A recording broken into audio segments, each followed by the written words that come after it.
So now let's see how we can work around with document detail and spreadsheet settings inside of Google Sheets. So in order to work around with document details and spreadsheet settings, first of all, I'm going to go to File right here and see the document details. So once you open up the document details, you know where the file is located, you know the owner details, you know when the file is last modified, as you can see, and when the file is created. So you can find all of these details right here in document details.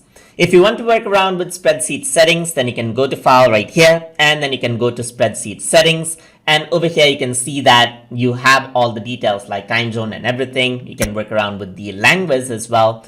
And you can go to calculations over here. So you can change on every minute, like change the calculation of now, today, RN, and between right here. Like you can change it out, or you can keep it static as per what you like. You can also turn on iterative calculation, like max number of iterations, the thresholds and everything. So you can enable and disable these out as well.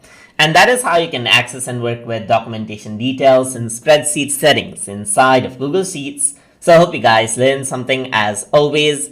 And as always, please like, comment, share, and subscribe.